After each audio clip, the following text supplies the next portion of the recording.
এক গ্রামে একজন সৎ ও দরিদ্র কৃষক ছিলেন। তিনি দুধ থেকে দই ও মাখন তৈরি করে বাজারে বিক্রি করতেন। একদিন কৃষকের স্ত্রী মাখন তৈরি করে কৃষককে দিলেন বিক্রি করতে। কৃষক মাখনগুলো বিক্রি করার জন্য গ্রাম থেকে শহরের উদ্দেশ্যে রওনা হলেন। মাখনগুলো গোল গোল রোল আকৃতিতে রাখা ছিল, যার প্রত্যেকটির ওজন ছিল 1 কেজি করে।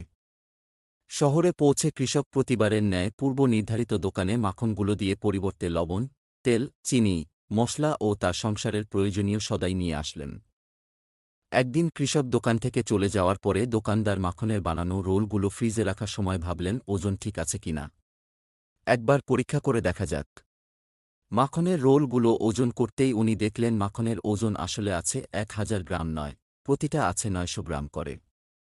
পরের সপ্তাহে যখন আবার কৃষক সেই দোকানে মাখন বিক্রি করতে গেলেন, দোকানের সামনে পৌঁছানোর সঙ্গে সঙ্গে দোকানদার কৃষকের উদ্দেশ্যে চিৎকার করে বলতে লাগলেন, বেরিয়ে যাও আমার দোকান থেকে। এবার থেকে কোনো বেইমান প্রতারকের সাথে ব্যবসা করব না। আমার দোকানে আর কোনোদিন পা রাখবে না। 900 গ্রাম মাখন 1 কেজি বলে বিক্রি করা লোকটার মুখ আমি দেখতে চাই না। কৃষক বিনম্রভাবে কম্পিত স্বরে দোকানদারকে বললেন, ভাই, দয়া করে রাগ করবেন না। আসলে আমি একজন খুবই গরিব মানুষ, দাড়িপাল্লা বা বাটখারা কেনার মতো পয়সা আমার নেই।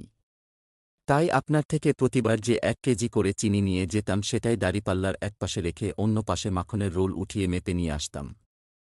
দোকানদার স্তব্ধ হয়ে গেল। তিনি বুঝতে পেরেছিলেন যে দোষ কৃষকের নয়, তার নিজের চিনির ওজনের। তিনি অজান্তেই চিনির ওজন কম করেছিলেন, যার ফলে মাখনের ওজন কম ছিল। কৃষকের সততা এবং বিশুদ্ধতা অজান্তেই দোকানদারের নিজের অসততা প্রকাশ করেছিল। সেই দিন থেকে দোকানদার বিশ্বাস এবং ন্যায্যতা সম্পর্কে একটি গুরুত্বপূর্ণ শিক্ষা পেয়েছিলেন এবং তিনি নতুন করে সম্মান ও সততার সাথে কৃষকের সাথে তার ব্যবসা আবার শুরু করেছিলেন।